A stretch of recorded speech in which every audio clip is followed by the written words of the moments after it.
Hello viewers, welcome to my channel. आज हम rich dad poor dad book का 7 chapter का थर्ड पार्ट पढ़ने जा रहे हैं। 1977 में मैंने अपनी पहली कंपनी खोली।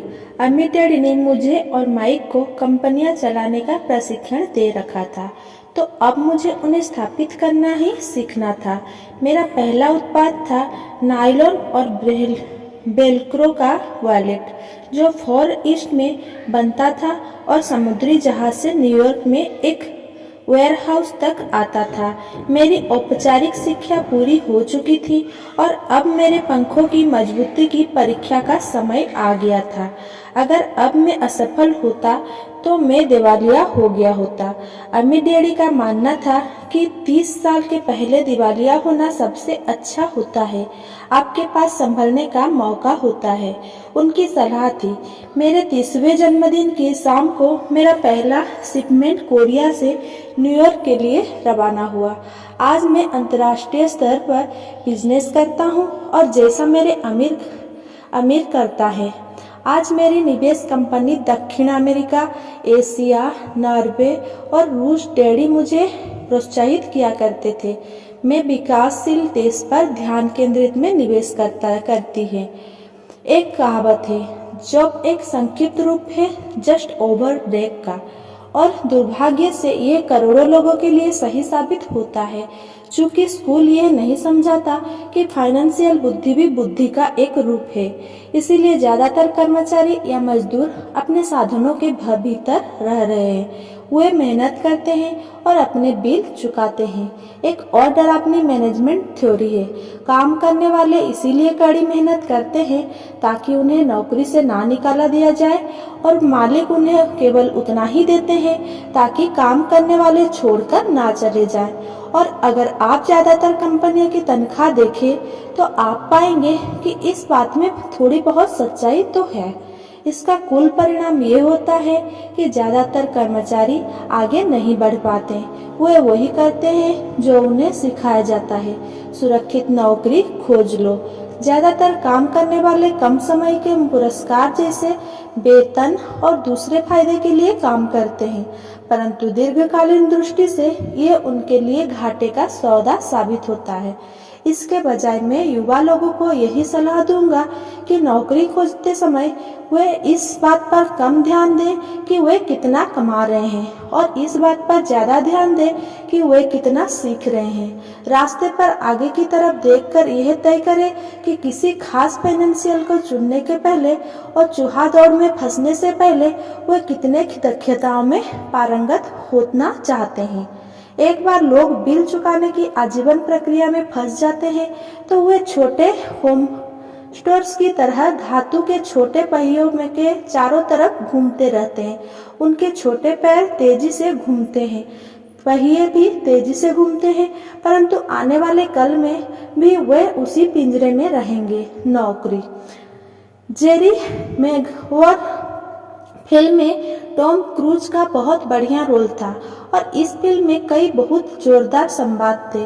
शायद सबसे ज्यादातर लाइन थी, मुझे पैसा दिखाओ, परंतु एक और लाइन थी जो मेरे हिसाब से ज्यादा सच्ची थी।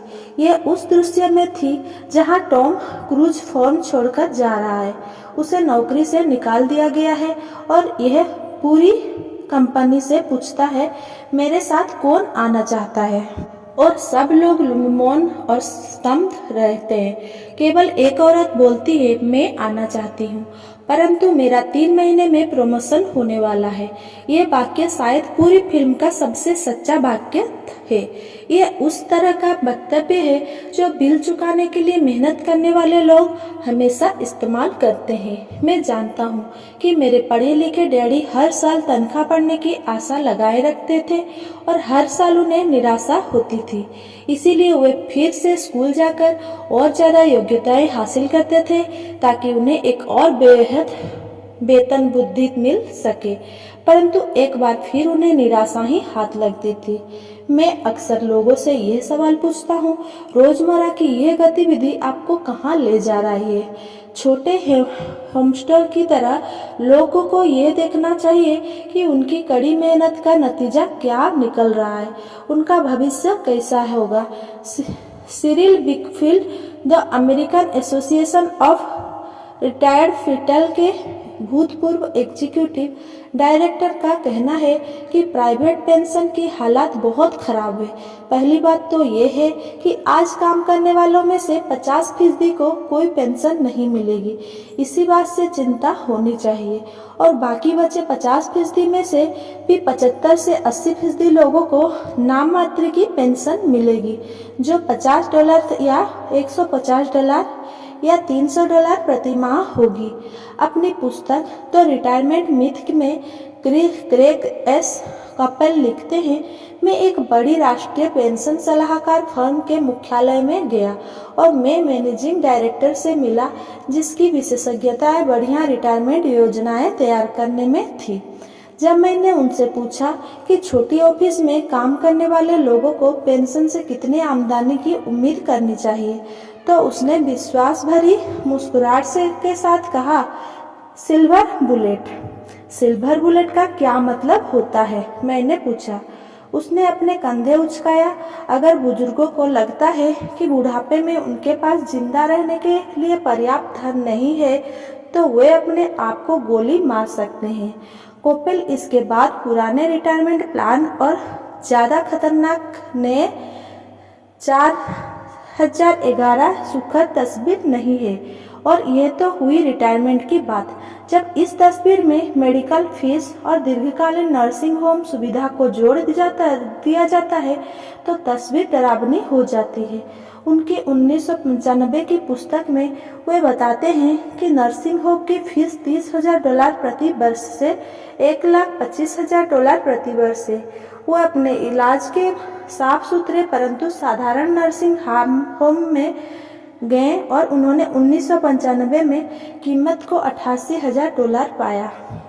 आज भी समाजवादी चिकित्सा वाले देशों के कई अस्पताल में कई कड़ी फैसले लेने होते हैं, जैसे कौन जिएगा और कौन मरेगा। वे ये फैसले विशुद्ध रूप से इस आधार पर लेते हैं कि उनके पास कितना पैसा है और मरीज कितने वृद्ध है। अगर मरीज वृद्ध है तो वे अक्सर मेडिकल केयर को अपेक्षाकृत युवा व्यक्ति को दे देते हैं। बूढ़ा गरीब मरीज लाइन में सबसे पीछे खड़ा रहता है। तो जिस तरह अमीर लोग बेहतर शिक्षा हासिल कर सकते हैं, उसी तरह अमीर लोग अपने आप को जिंदा भी रख सकते हैं, जबकि जिनके पास दौलत नहीं है वे मर जाएंगे।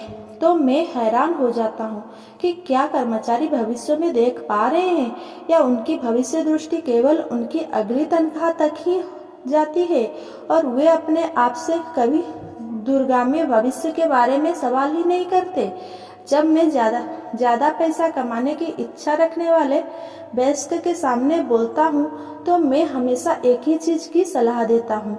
मैं यह सुझाव देता हूँ कि वे अपने जीवन के बारे में एक लंबा दृष्टिकोण रखें, केवल पैसे और सुरक्षा के लिए काम करने के बजाय, जो हालांकि महत्वपूर्ण है। मैं सुझाव देता हूँ कि वे एक और काम करने लगे जो उन्हें एक और दक्षता सिखा दे। अगर वे सेल्स तकनीकी सीखना चाहते हैं तो अक्सर मैं उनसे किसी नेटवर्क मार्केटिंग कंपनी में शामिल हो जाने के लिए कहता हूं, जिसे मल्टी लेवल मार्केटिंग भी कहा जाता है। इनमें से कुछ कंपनियों के प्रशिक्षण कार्यक्रम बहुत बढ़िया होते हैं, जो लोगों को मन से झिझक और असफलता का डर निकाल देते हैं, जो लोगों के असफल होने का मुख्य कारण होता है। लंबे समय में शिक्षा धन से ज़्यादा मूल्यवान है। जब मैं यह सुझाव देता हूँ तो अक्सर लोगों की प्रतिक्रिया होती है, पर इसमें बहुत झंझट है, या मैं केवल वही करना चाहता जिसमें मेरी रुचि है। इसमें बहुत झंझट है के जवाब में मैंने पूछता हूँ, तो आप जिंदगी भर सिर्फ इसीलिए काम करते रहोगे ताकि आपकी आय में से 50% आप सरकार को दे सके?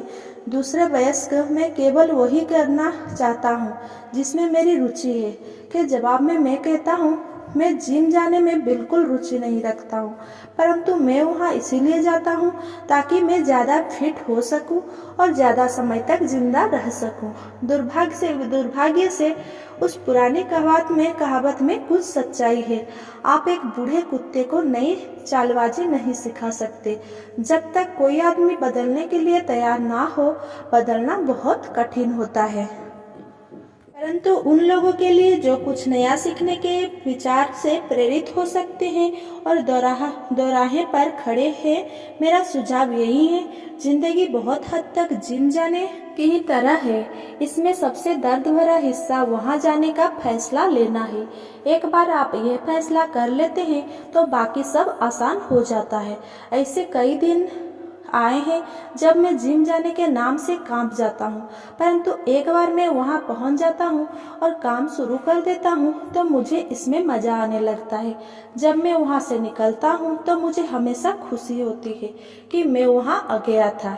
अगर आप कुछ नया सीखने के प्रति अनिच्छुक हो और इसके बजाय आप अपने क्षेत्र में बहुत विशेषज्ञता हासिल करने पर जोर देते हो, तो ये सुनिश्चित कर लें कि जिस कंपनी के लिए आप काम करते हैं वहाँ यूनियन हो। लेबर यूनियन विशेषज्ञ की रक्षा के लिए ही बनाई जाती है।